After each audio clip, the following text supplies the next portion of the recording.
G'day there guys, and welcome back to another episode of r/Am I the Arsehole? Let's go. Am I the arsehole for kicking out my brother even though he saved my life? I was in a terrible marriage. I got married to a 21-year-old right out of high school. I didn't know how I was going to get out. I had no money, no career, and 2 young children to care for. My brother took me in. He paid for college, and his wife looked after my children when I worked my first job. I owe a lot to them. I have built a life for myself, and without their sacrifice, I would have been adrift in life, or worse. My elder daughter is trans. She came out 6 months ago. It has been a hard adjustment for all of us, but she's thriving. Her grades are better, she's a happy teenager right now, and my brother doesn't approve. He's been berating me for letting my child indulge in delusions. He gets upset when he sees her dressed in feminine clothes. She doesn't come out of her room when he visits. He isn't outright cruel, but it is obvious that he doesn't approve of her, and it is hurting her. She used to look up to him. I've tried to talk to him about it, but he doesn't listen to me. He's always been stubborn to a fault.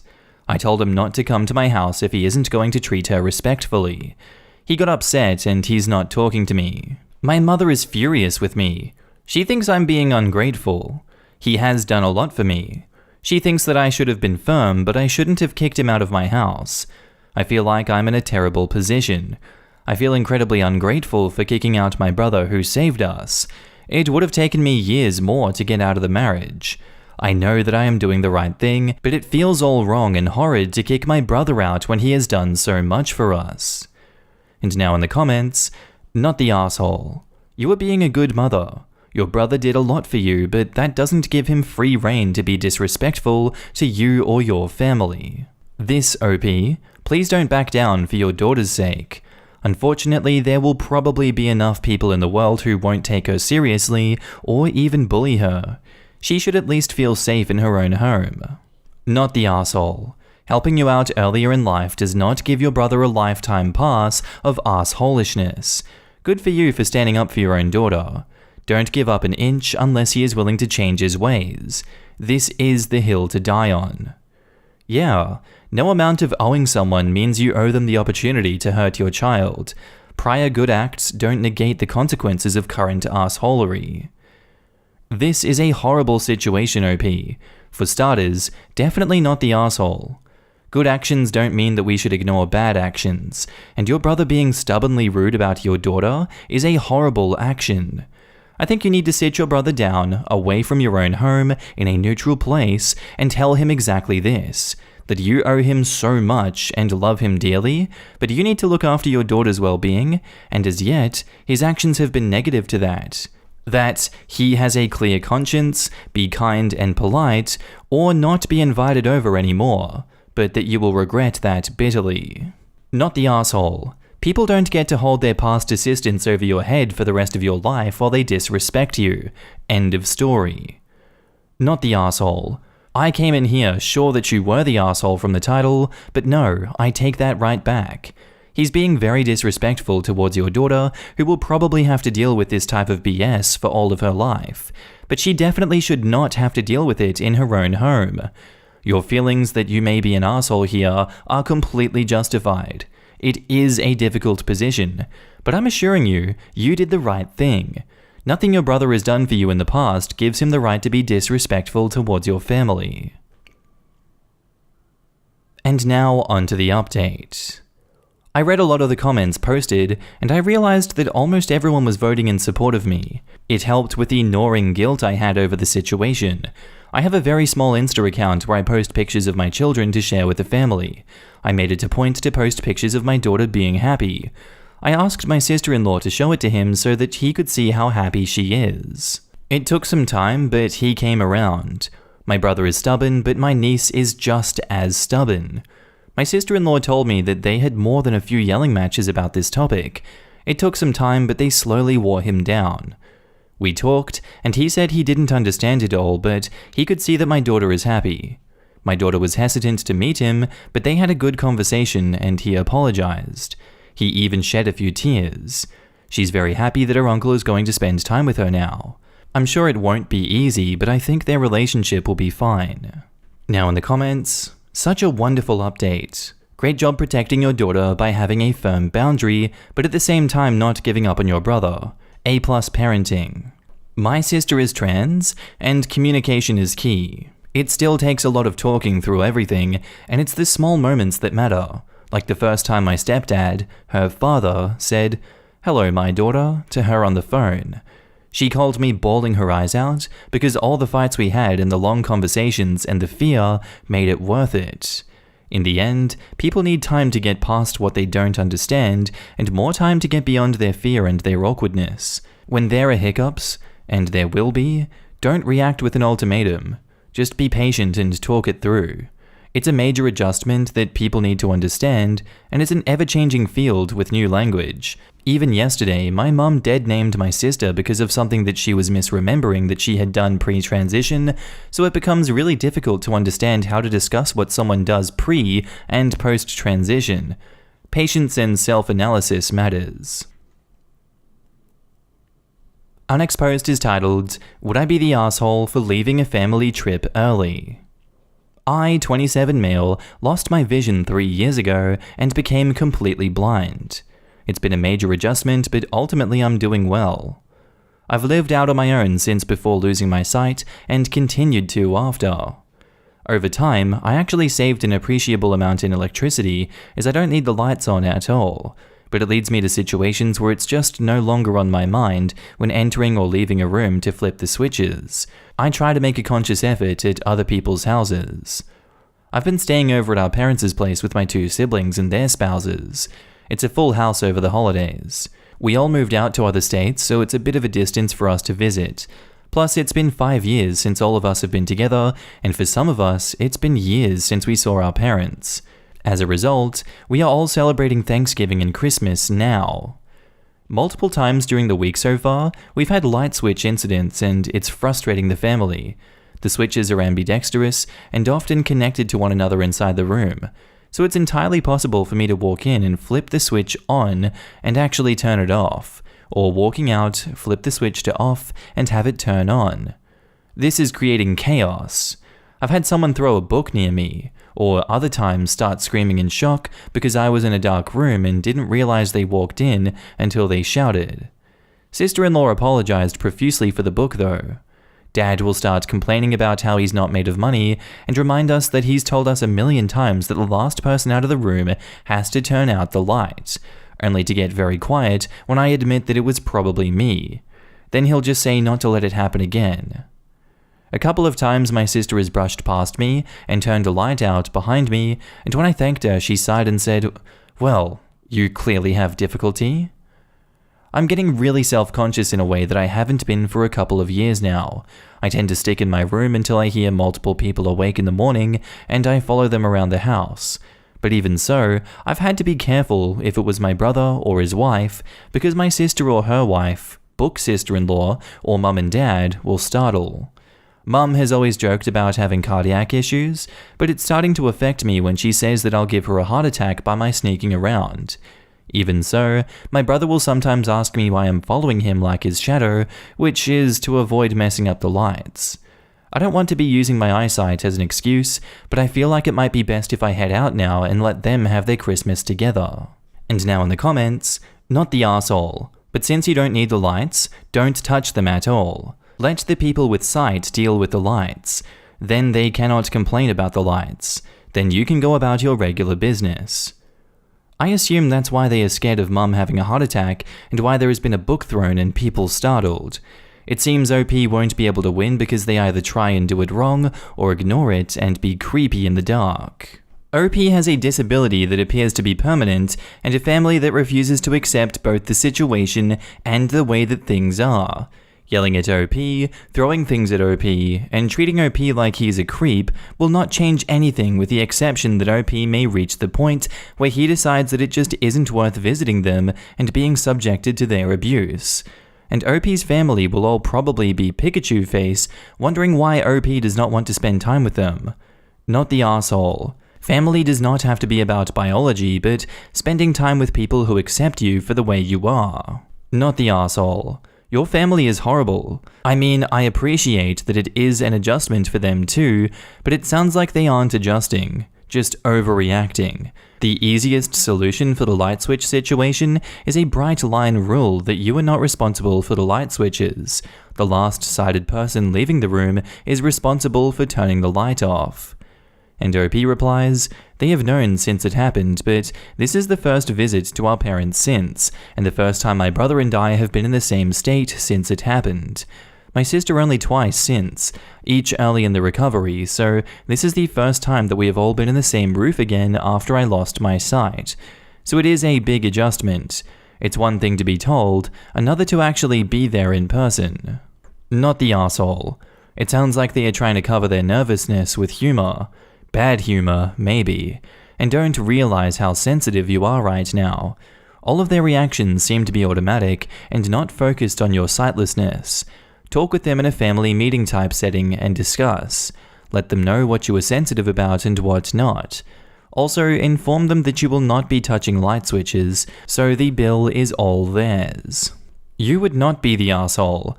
Your family is a bunch of assholes for making jokes or whatever about your eyesight. You are literally blind. How the F are you supposed to know if the lights are on or off?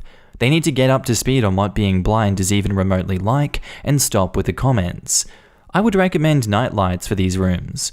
A low light that doesn't use a lot of energy, but at least will help people see you in a dark room without being startled. I'm startled by my own shadow, and I am notorious for crap like that. So I couldn't blame them for being startled, but how hard is it to remember that you were blind and don't know when the room is dark? Honestly, avoid the light switches and tell your family to stop being assholes about your disability and remind them that this is in fact a disability and it won't kill them to turn the lights off. OP replies, night lights might be a solid solution for a few rooms, especially the den, though some of the outlets are controlled by the switches too. It might work for some. And now onto the update. The short of it is that I'm still with the trip after a very long and emotional discussion.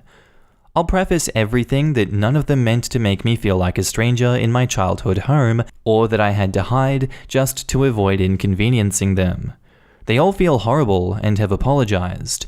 Book's sister-in-law has repeated her apologies especially, and my sister said she didn't mean to come across as condescending. We are working on it. Dad seemed to get emotional when he said that this house is my house too until the day I die, but then followed up with, or until they sell it and move in with one of us young ones. My sister hit him and told him that deflecting with humor was how we got to this point and we needed to learn better means of communication.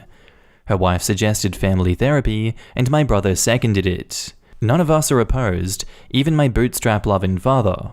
I'm amazed by that most of all. There were a lot of revelations, a lot of liquor, a lot of tears, a lot of shouting, of bringing up the very late past, and the more recent years, and then more tears. We were not estranged, but we haven't been close in years, and it shows. I've held off on responding, as I'm sure I still don't do this justice with this post. My family definitely wasn't yet accustomed to my blindness, and they kept tripping over saying things like, "Good to see you," and felt like they couldn't talk to me easily anymore with committing a faux pas of some sort. It's a huge adjustment for them too. Basically, what we have here is a failure to communicate. I'm staying the rest of the trip. Mum and Dad are going to dedicate a single set of switches and keep it year-round, until this house is no more, so they don't build the wrong habit. They want this to feel as much as a home as it did growing up. I wasn't the kid that was overlooked all of the time, but I did have to suck it up a lot of the years or go without notice because of my siblings' achievements. It means so much to me that my family is going this far for me. There is more than just the switches and therapy, by the way, but it's personal and I won't go into that further for privacy reasons. I have high hopes for us. We all didn't speak for so long because of poor communication and other reasons. That maybe this is the turning point. Our next post is titled, "Am I the asshole for stopping my roommate from being able to adopt a cat?" My roommate is vegan and wanted to adopt a cat. She bought pretty much everything she needs and I was fine with it. I have a dog, so why can't she have a cat? Then an order came for cat food. It was a brand called Vegan Pet. She was planning to feed the cat vegan dry food. I told her cats can't eat a vegan diet because they are carnivores and it can lead to health issues. Not to mention a diet of solely dried food for cats can lead to kidney stones and dehydration. My roommate would not budge on this issue and ultimately said that if it's made for cats, then it's okay for cats. So I ultimately dropped the issue and we get to the shelter. My roommate can't drive, so I was the chauffeur, and as we lived together, she thought that it would be good for us to look at the cats together. The shelter lady asked us a bunch of questions like if we had other pets, what our house was like, if we had a catio or a safe outdoor area the cat can't escape from, etc. And then she gets to nutrition. She asks about what we would be feeding in vet care. My roommate then lies and said she would be feeding it Hills instead of vegan pet. I was gobsmacked, to be honest. I wait until my roommate is distracted and tell the shelter volunteer that she will be feeding vegan pet and not Hills. I think this is what made the shelter turn down my roommate's application for the cat. When I told my roommate the truth, she locked herself in her room. She hasn't spoken to me since. I was told by our mutual friend that I overstepped and should have stayed out of it, but I don't know. Am I the arsehole? Now in the comments, not the arsehole. The cat's health comes first. The fact that your roommate lied about it means that she knew what she was doing was wrong. Exactly. Clearly the whole, if it's made for cats, then it's fine for cats, argument doesn't mean a damn thing, huh? Something called a vegan pet is not made for cats, it's made for vegan humans. You saved a cat's life, OP, not the arsehole. I googled it, I wish I did not. At least it admits that cats need things like fatty acids, but claims that it's okay because the food has all that inside of it and is still somehow vegan. I battled my urge to Google the thing, and my better judgment won for once. I'm sorry for you, lol. Thank you for your sacrifice. I'm guessing the fatty acids are extracted from sources that require a lot more produce in general.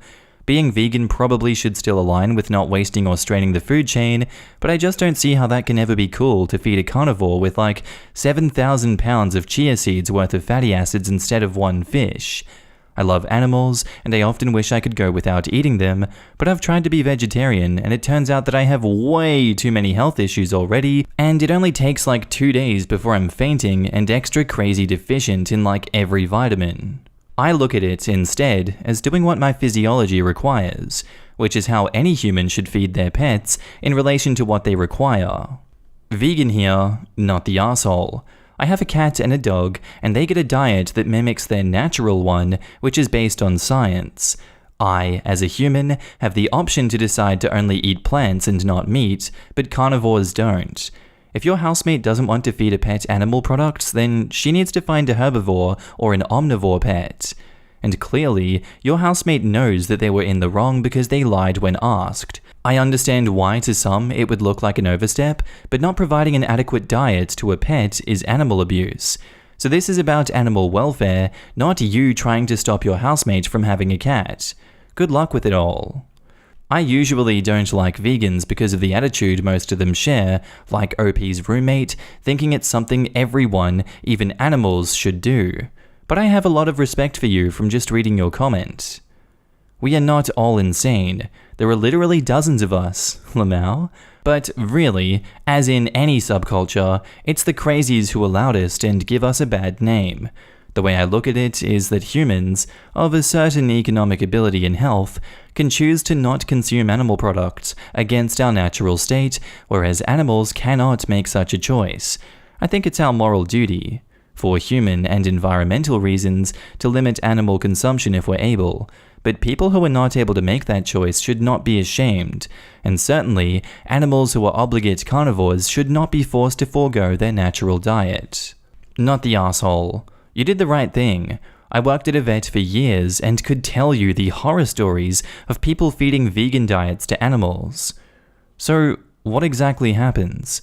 I'm not vegan, just curious since you have first-hand knowledge.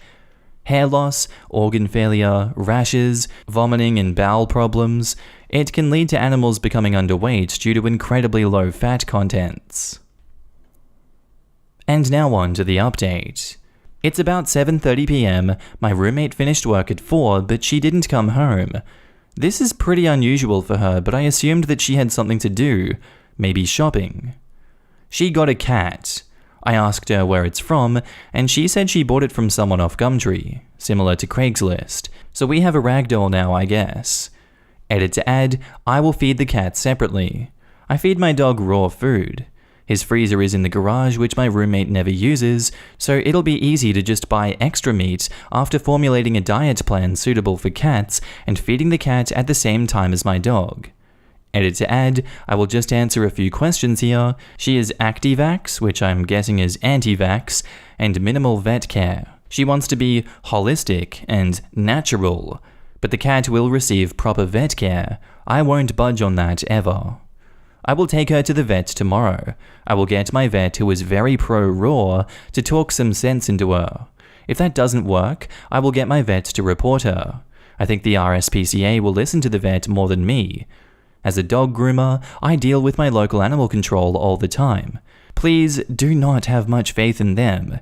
As long as the animal is fed, they don't really care. They would only step in if the cat was dying. There is a pretty large chance the cat will eventually be dumped on me. I am hoping so. Please don't badmouth vegans. There are plenty in this thread who are great pet keepers. My roommate is just a crap. If my roommate moves out, there is just nothing I can do. I'll try my best to look after the cat when it is in my care, but that is literally all I can do. I don't plan on keeping secrets.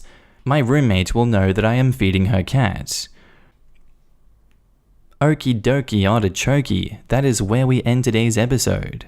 Thank you for being here and listening till the end. I really appreciate that you listen to these stories, you listen to my voice. It's just great having you guys around. As always, I hope you have a good day, night, sleep, whatever you're up to, and I will see you in the next one. Bye.